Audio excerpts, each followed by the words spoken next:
مزدور اگر دیہڑی کرتا ہے اور وہ سارا دن جیسے مالک سامنے ہوتے ہیں تو کام کرتا ہے، ہٹ جاتے ہیں تو بیٹھ جاتا ہے اور سگریٹ پیتا رہتا ہے، اور پھر کہتا ہے جناب اسی تو مزدور بندے ہیں، رزق حلال کر کے کھانے ہیں۔ میرے دوست اس غلط فہمی سے نکل جاؤ، یہ کوئی رزق حلال نہیں ہے۔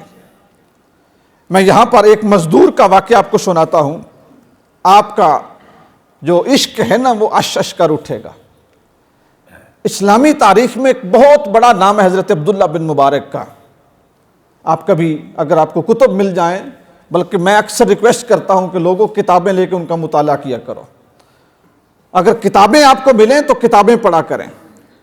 اور یہ جو ہم کہتے ہیں کہ میں نے 12 کر لی، 14 کر لی، 16 کر لی، ایم اے کر لیا، ایف ایس سی کر لیا، ایم ایس سی کر لیا، اسپیشلائزیشن کر لی، یہ ہم ڈگریوں کے لیے کرتے ہیں۔ اصل علم اور مطالعہ اور معرفت وہ ہے کہ جو ہم ڈگری کے لالچ سے ہٹ کے کوئی کتاب خرید کے اپنے نالج کے لیے اور اپنی امپروومنٹ کے لیے پڑھیں، لیکن وہ ہم نہیں کرتے، وہ نہیں کرتے۔ اگر اللہ آپ کو شوق دے تو آپ کتب پڑھیں، ان میں تصوف میں ایک نام آئے گا عبداللہ بن مبارک، بہت بڑا نام ہے، بڑے عبادت گزار، بڑے متقی، بڑے فقیہ، بڑے محدث اور بڑے بلند پایا مجتہد تھے، اپنے وقت کا ایک بہت بڑا نام تھے۔ جب ان کا انتقال ہوا نا تو اللہ کے نیک بندوں کی یہ شان ہوتی ہے کہ جس وقت یہ دنیا سے جاتے ہیں نا تو پیچھے اپنے عاشقوں کا ایک ہجوم چھوڑ کے جاتے ہیں، ان کے چاہنے والے، ماننے والے، ان کے فالورز، ان کے پیروکار، ان کی تعلیم پھیلانے والے اور ان کے مشن سے اور ان کے ویژن سے محبت کرنے والے لاکھوں ہزاروں لوگ ہوتے ہیں۔ جب دنیا سے رخصت ہوئے تو ان کا ایک مرید، ایک چاہنے والا، وہ خواب میں اس کو زیارت ہوئی حضرت عبداللہ بن مبارک کی، تو خواب میں وہ شخص ان سے سوال کرتا ہے، حضور آپ یہ فرمائیے کہ اللہ نے آپ کے ساتھ کیا معاملہ کیا؟ آپ بڑی نمازیں پڑھتے تھے، قرآن مجید پڑھتے تھے، مخلوق خدا کی خدمت کرتے تھے، حقوق کا خیال رکھتے تھے، اللہ نے آپ کے ساتھ کیا معاملہ کیا؟ ارشاد فرمائیے۔ حضرت عبداللہ بن مبارک نے کہا کہ اللہ کی ذات نے میرے اوپر کرم اور فضل فرمایا اور مجھے بخش دیا، مجھے جنت مل گئی، اور ساتھ ہی فرمایا کہ جو میرے گھر کے سامنے لوہار رہتا تھا نا، لوہار، اس کا درجہ جنت میں مجھ سے بھی اوپر ہے۔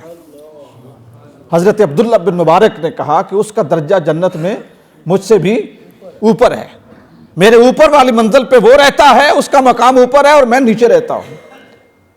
اب وہ شخص بڑا متاثر ہوا، دنیا میں تو یہی درجے ہیں نا، جس کا مکان چھوٹا، روزگار چھوٹا، وہ بندہ بھی چھوٹا۔ بے شک علم میں، فضل میں، کمال میں، اہلیت میں، شخصیت میں وہ کتنا اچھا ہو، ہمارے نزدیک وہی اچھا ہے جس کا مکان اونچا ہے، جس کی گاڑی چنگی ہے، جس کے کپڑے کھڑکتے ہیں، اور جس کے ایک دائیں باڈی گارڈ کھلا ہے، ایک بائیں باڈی گارڈ کھلا ہے، اور جو لوگوں کو بلند آواز سے چنگا منہ بھر کے گالیاں دیتا ہے۔ ہماری سوسائٹی میں تو وہ عزت والا ہے، لوگ جب وہ گلی میں نکلے تو سہم جاتے ہیں، ہم سمجھتے ہیں بڑی شے آ رہی ہے، لیکن خدا کی عدالت میں یہ نہیں ہے۔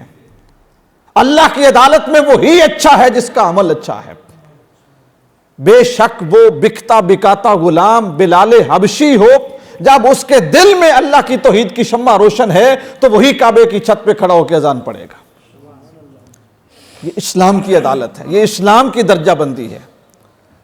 صبح ہوئی تو اس مرید کو یہ خواہش پیدا ہوئی کہ میں اس لوہار کے گھر جاؤں اور جا کر اس کی بیوی سے پوچھوں کہ خواب میں عبداللہ بن مبارک مجھے ملے ہیں اور انہوں نے کہا ہے کہ آپ کے خامند کا درجہ جنت میں مجھ سے اوپر ہے، وہ کام کیا کرتا تھا، اس کی عبادت کون سی تھی، کیا عبادت کرتا تھا۔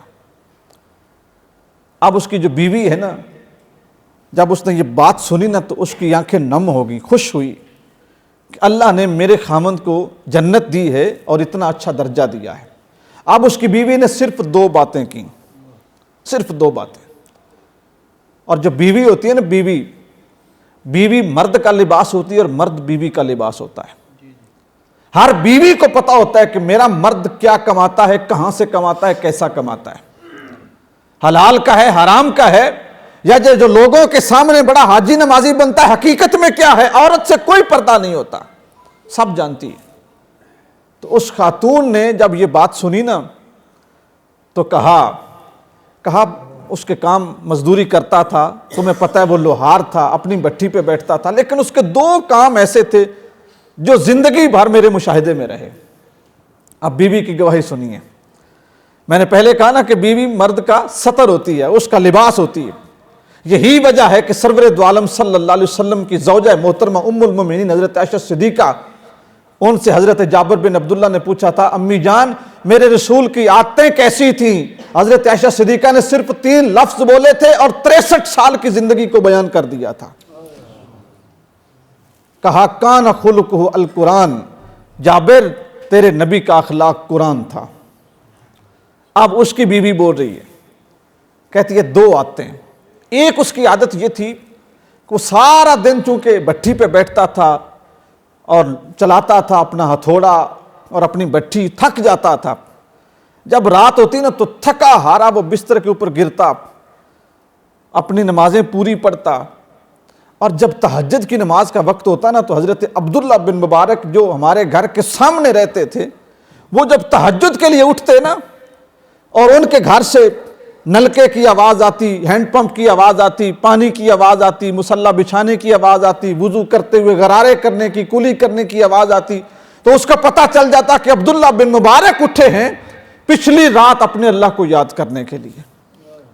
اب وہ تھکا ہوتا تھا نا, اسے اٹھا نہیں جاتا تھا, سارا دن جو مزدوری کرتا اٹھا نہیں جاتا تھا, لیکن وہ بستر کے اوپر پڑا نا یہ کہتا تھا, میرے اللہ میرا رزق آسان کر دے اور میرا رزق وسیع کر دے. اور کہتا میں اس لیے رزق کو آسانی میں نہیں کہہ رہا کہ مجھے کوئی عیاشی درکار ہے, یا اللہ میں مزدوری کرتا ہوں نا تو تھک جاتا ہوں, اکڑ جاتا ہوں, اگر میرا رزق آسان طریقے سے مجھے ملے نا تو میں بھی عبداللہ بن مبارک کے ساتھ اٹھ کے تہجد پڑھا کروں. میرے اللہ میرا رزق آسان کر دے. بس یہ وہ دعا کرتا تھا اور یہی اس کے اندر سے آہیں نکلتی تھیں.